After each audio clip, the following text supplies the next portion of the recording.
As partes insondáveis de quem se ama, com Mira Jacobi. Natasha Lum, você escreveu na Vogue que, quando se apaixonou pelo seu marido, não teve como passar por cima das partes vulneráveis de se apaixonar. Por que achou isso tão difícil? Mira, nós aprendemos a esconder nossos pontos mais difíceis com medo de parecermos pouco atraentes. Sempre achei que tivesse uma parte da nossa bagunça que guardássemos para nós mesmos, que ninguém nunca veria. É uma experiência de extrema humildade perceber quantas vezes e de quantas maneiras meu parceiro perfura essa carapaça. Posso fingir que tenho as mais diversas coisas sob controle, mas nos meus momentos mais frágeis, ele continua sendo a pessoa a quem eu recorro. Depois de tantos anos juntos, o que você aprendeu sobre fazer o amor durar? Nenhum casamento é perfeito, mas, se você tentar perdoar o outro pelos percalços obrigatórios de duas pessoas tentando viver juntas, já facilita muito. Nós fazemos algumas coisas sem querer durante esse processo de tentar amar um ao outro, e nem todas são legais, já algumas magoam. Mas no nosso casamento existe muito perdão por todas as cagadas bobas que fazemos pelo caminho. E nós fazemos várias. E vamos continuar fazendo muitas mais. As pessoas às vezes falam sobre o amor duradouro como uma companhia confortável. Eu só tenho 6 anos de relação, mas percebi justamente o contrário, um romantismo profundo, por algum motivo, se intensifica com o tempo. Você também sente isso? E o romantismo significa algo diferente para você depois de 20 anos juntos? Acho que o motivo pelo qual as pessoas veem um amor mais antigo como uma companhia segura é porque temos medo de lançar um olhar sincero para a fragilidade desse amor. Se admitíssemos o quanto esse sentimento é frágil, isso seria aterrorizante, porque nós apostamos uma parte enorme da nossa vida nele. Enquanto que no caso de um amor novo, você tem consciência de todas as fraturas e de todos os lugares onde ele poderia dar errado, mas você ainda não apostou tanto nele. Esse é o meu jeito de dizer que acredito, sim, muito, que a paixão continua existindo no amor mais antigo, porque essas falhas também continuam presentes. É reconfortante pensar que não, mas é óbvio que existem. O que sempre me surpreende quando converso com algum amigo ou amiga cuja relação de 15 ou 20 anos terminou é a velocidade com a qual tudo pode dar errado. Eles podem dizer, tinha uns 10 anos que as coisas não estavam bem. Mas, às vezes, na verdade, só os últimos meses foram difíceis. Quando ouço histórias assim, eu penso, espera, como assim? Se você passou 10 anos investindo numa coisa, não deveria levar pelo menos 10 anos para desmantelar o negócio todo? Ou 10 anos de erros antes que tudo acabe? Só que não é assim que funciona. Então fica sempre a sensação de que é um pouco arriscado seguir em frente. Sei que isso parece algo negativo, mas considero essa fragilidade um aspecto positivo do amor. Como compreender a fragilidade das relações duradouras as torna mais apaixonantes? Quando sinto essa fragilidade, existe nela uma parte assustadora que garante que eu não deixe de prestar atenção no amor. Outro dia, eu estava num trem e me dei conta de que fazia exatamente 20 anos que tinha conhecido meu parceiro. De repente, eu pensei, ai, meu Deus, e se a gente não tiver mais outros 20 anos?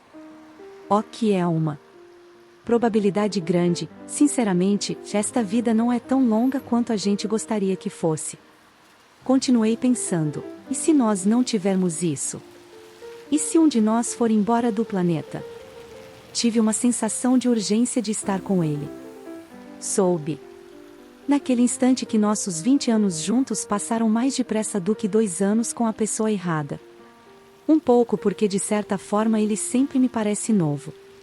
Justamente quando eu penso que conheço muito bem esse cara, ele muda e surge uma parte nova que eu ainda não conhecia. Entender quem ele é hoje é muito interessante para mim. Então deixar espaço para os dois mudarem numa relação longa pode ser uma fonte de paixão, além de um desafio? Sim, e eu gostaria de ter sabido que a mudança acontece de modo constante e consistente numa relação. Houve momentos no meu casamento em que meu marido me pareceu um desconhecido, e eu pensei, quem é você? Esses momentos podem ser solitários, mas não são indícios de que você está no relacionamento errado. Significam apenas que você está passando por um período difícil de mudança.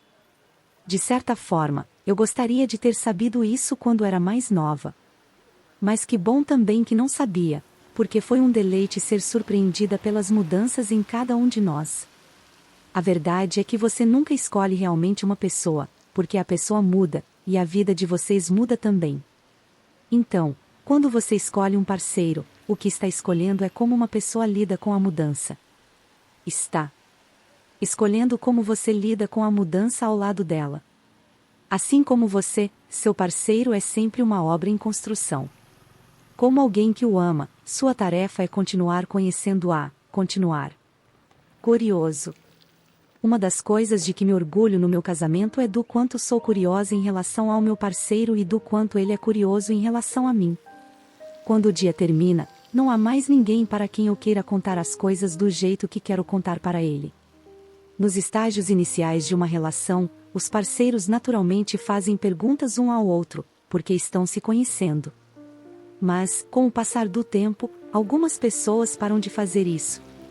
Nesses casos, se o outro acaba mudando sem que seu par perceba, isso pode parecer uma ameaça. Com certeza. É assustador quando alguém com quem você conta se transforma em outra pessoa. Você precisa recuperar o atraso. Sente essa pressão, quer julgar o que aconteceu. Mas todos temos partes insondáveis. O interessante no casamento é que você se compromete a conhecer essas partes e a reparar nelas quando se desenvolvem e se tornam outra coisa. Para mim, casamento é isto: estar presente e disposto a ver e tornar a ver a pessoa várias vezes. Eu realmente sinto que meu parceiro está comprometido com o conceito do meu crescimento. Toda vez que aparece um projeto novo para mim ou algo que tenho medo de tentar, ele diz: você consegue. Você vai dar um jeito. E, inerente a essa confiança que ele tem em mim, existe um entendimento de que fazer essa coisa nova vai me modificar. Além da mudança, quais são os outros desafios que vocês enfrentaram juntos? É difícil ser um casal interracial nos Estados Unidos hoje. Meu parceiro e eu somos de raças diferentes e temos um filho multirracial, de modo que cada um de nós tem uma experiência própria do mundo. Fomos criados no Novo México. Como eu sou indígena e ele judeu, nós dois sabíamos o que é pertencer a uma minoria. Mas agora estamos em Nova York, e não acho que ele viva com o mesmo medo em relação ao que está acontecendo. Se existe medo, é por mim e pelo nosso filho, não por ele. É como se um de nós estivesse na chuva e o outro debaixo de um toldo, e nosso amor precisa superar essa diferença. Como você supera o sentimento de frustração em relação às suas experiências distintas e mantém a intimidade diante dessas frustrações? A única coisa que conseguimos fazer neste momento é continuar conversando. É fácil parar de conversar quando suas experiências do mundo são muito diferentes. Também precisei entender que algumas vezes simplesmente vou ficar uma fera porque tenho muitos motivos para estar assim. Quando era mais jovem, me sentia mal por causa disso, da ideia de que as minhas questões raciais dificultavam as coisas para nós. Mas, sinceramente, as minhas questões raciais não são as que estão levando meu país à loucura no momento, e não são o que mais nos fere como casal, é a branquitude que faz isso. E se ele escolheu estar comigo, escolheu uma vida em que tem que passar por tudo isso comigo, em que não pode se cansar do assunto ou fingir que é algo que eu deveria resolver por nós dois. Além disso, algumas coisas são mais fáceis do que as pessoas nos fazem crer. Ainda me sinto atraída por ele, ainda quero estar ao seu lado, dividir a vida. A parte mais difícil é se expor e encontrar dentro de você uma vulnerabilidade com que sabe que o outro nunca vai ter que lidar, e não se ressentir por isso. Conversar, diminuir essa distância, e tentar fazer com que essa pessoa conheça você impede que o muro que separa vocês dois cresça. Ter filhos também pode ser um ajuste complicado numa relação longa. Como ter um filho alterou o relacionamento de vocês? Para mim, no começo foi uma coisa física, animal. Eu sabia que podíamos dar fórmula para o nosso filho, e era isso que eu fazia quando saía para trabalhar. mas eu quis amamentar, quis ter meu corpo junto ao do meu bebê. Por causa disso, quem acordava durante a noite era eu, e minha noção de tempo e espaço mudou completamente. Depois que o meu filho nasceu, passei a ver o mundo por meio dos olhos e das necessidades dele. A princípio, isso me deixou furiosa com meu parceiro. Eu pensei, quem é você, esse adulto que vive com uma liberdade imensa? Como você sai pela porta e não fica pensando nisso tanto quanto eu? Quer você tenha ou não um filho biológico, acho que existe um motivo para haver um cuidador principal, alguém que pensa, cabe a mim fazer isso dar certo. E quando você pensa assim, acaba isolado. Você constrói um relacionamento com a criança, e depois precisa encontrar o caminho de volta para seu parceiro. Precisa admitir a raiva e dizer, estou uma fera por ter perdido a noção de quem eu sou e por você ter dado um jeito de manter a sua. Precisa abordar a questão e superá-la. Mas agora nosso filho está com 12 anos e a pressão é a mesma para ambos. Nós dois somos as pessoas que estarão sempre cuidando dele quando ninguém mais estiver. Apesar de meu parceiro e eu termos tido que mudar para acomodar uma terceira pessoa na nossa relação, o legal é ver a pessoa por quem você se apaixonou refletida em outra. Ver as partes do meu parceiro que me agradam aparecerem no nosso filho e compreender essa estranha química da natureza e como ela ocorreu é um processo incrível. Você abre espaço para outra pessoa, mas essa outra pessoa é formada por muitos elementos que você ama em quem já está ali. Nós falamos muito sobre sustentar a intimidade emocional, mas como garantir a permanência do vínculo físico depois de tantos anos juntos?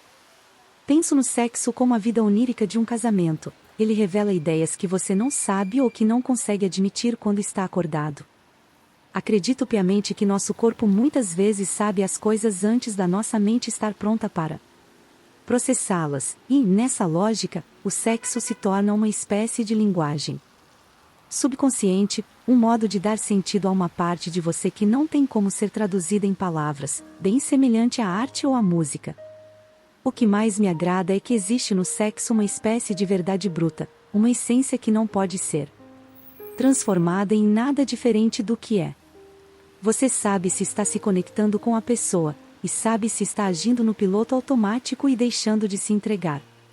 Embora às vezes coloquemos a intimidade emocional num pedestal, acho mais fácil perder o hábito de transar do que o de conversar, então talvez precisemos dedicar o mesmo esforço a isso também, se não mais.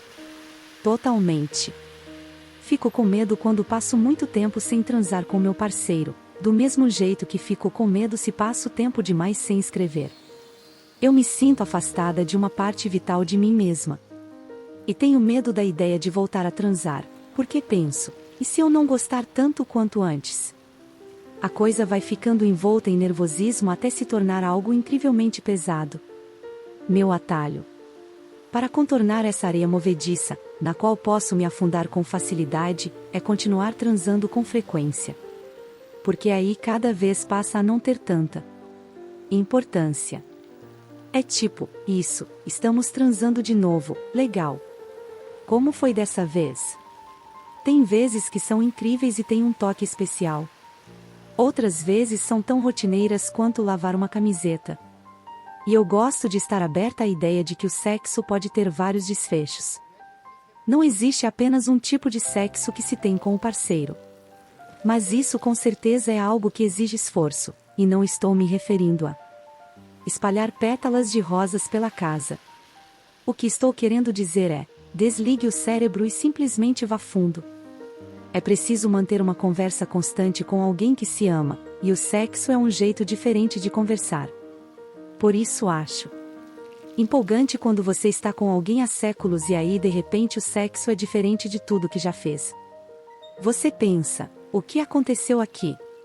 Eu achei que conhecesse você. O que você gostaria de ter sabido antes sobre o amor? Eu costumava me preocupar em me mostrar de um jeito específico porque não queria abrir mão do meu mistério e perder o interesse da pessoa. Não sabia que para sempre haveria coisas novas para aprender sobre o seu parceiro, e que o outro será um eterno mistério. Ele contém mundos e mais mundos que em certos momentos são inacessíveis para você, mas com os quais você pode ter contato futuramente. E isso é extremamente gratificante. Nós temos muitas vidas contidas nesta única vida. Temos muitos segredos, desejos, fases e facetas alternativas da nossa personalidade. Nossos parceiros convivem com tudo isso. Meu parceiro e eu às vezes estamos sentados juntos, e ele me conta uma história sobre algo que aconteceu ou em que pensou que é novo e interessante de modo vital para mim. Eu não sabia que era assim que o amor funcionava. Pensava que fosse um livro que você lesse e acabasse, e quando chegasse ao fim, conheceria toda a história. Só que você nunca sabe o final. Tem sempre mais um capítulo. Minhas perguntas sobre se podemos ou não conhecer alguém plenamente: não. Podemos, e se a novidade pode surgir no amor depois de décadas? Pode, sim, tinham sido respondidas. Mas essa conversa me deu outra pista: a linguagem subconsciente do sexo, o que nosso corpo é capaz de nos dizer que talvez nossa mente ainda não consiga. Embora tentar engravidar tivesse transformado a sexualidade numa questão mais complexa na minha própria relação, no momento em que Miro descreveu como a vida onírica de um casamento, eu soube que, se eu quisesse de fato entender como sustentar o amor, não poderia me esquivar do sexo. Assim como a intimidade emocional, acho que um bom sexo exige uma vulnerabilidade imensa. Toda vez que colocamos nosso corpo ao lado do de outra pessoa e decidimos abrir mão de qualquer inibição, nós lhe mostramos um pouco mais de quem somos. Mostramos nossos desejos, mesmo aqueles que temos medo de poderem parecer estranhos ou vergonhosos para o outro. É uma conversa, outra forma de ver e ser visto. Só que com menos palavras atrás das quais se esconder. Não há como saber exatamente como as coisas vão se desenrolar, nem como o corpo de vocês vai reagir quando se tocarem dessa vez ou da próxima. Se você for capaz fisicamente e estiver numa relação monogâmica, o sexo é também uma das poucas coisas que você vai fazer com seu parceiro ou parceira e com mais ninguém. Para mim, o sexo é isto, um portal misterioso para outra parte de Dan, e por meio do qual ele pode acessar outra parte de mim. É lógico que, desde que começamos nosso relacionamento, nossa vida sexual passou por várias fases: a urgência abrasadora dos primeiros anos, o sexo menos frequente, porém mais exploratório depois que nos conhecemos melhor, quando tínhamos menos medo de testar limites e mais disposição para sermos honestos quanto ao que queríamos exatamente. Então vieram as vezes mais funcionais que cumpriram seu propósito, os dias desajeitados em que não estávamos sincronizados, as noites em que um de nós estava pensando em outra coisa. Houve vezes, também, em que fiquei preocupada que minha libido estivesse diminuindo porque não tinha vontade de transar de forma tão espontânea quanto antes. Nessa época, eu associava uma vida sexual boa com o desejo espontâneo. Então olhava para trás com inveja. Para o corpo que habitava nos 3 primeiros anos da nossa relação, que se excitava com a mesma facilidade com que se aciona um interruptor. Foi só quando voltamos a tentar ter um filho, depois de perder o bebê, que aprendi a repensar totalmente minha compreensão do desejo. Não vou mentir, transar quando se está tentando engravidar pode ser uma tarefa tão banal quanto pendurar a roupa lavada. Você sabe que aquilo precisa acontecer naquele exato instante, por maior que seja o cansaço, senão a roupa vai ficar úmida e fedendo, ou você vai perder a janela de fertilidade. O ato também se torna mais pesado. Que antes era uma forma de Dan e eu nos conectarmos se transformou em algo mais complexo, uma potencial porta de entrada para tudo aquilo que queríamos.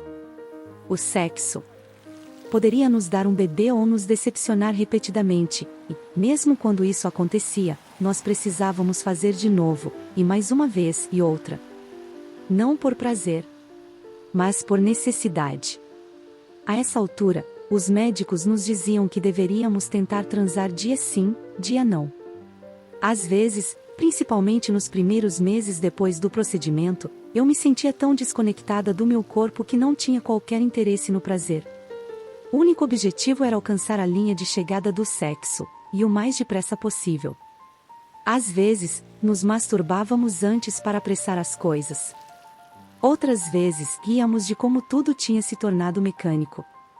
Surpreendentemente, encontrar humor nesses momentos foi uma nova faceta da intimidade.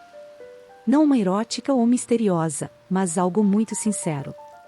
Mesmo numa segunda-feira chuvosa às 5h45 da manhã, antes de Dan ir para o trabalho, se eu estivesse ovulando, nós transávamos um pelo outro. Nós marcávamos presença, duas pessoas com um sonho em comum, comprometendo-se com algo que nenhum de nós queria particularmente fazer, mas mesmo assim tentando ser gentis e generosos um com o outro enquanto nos entregávamos.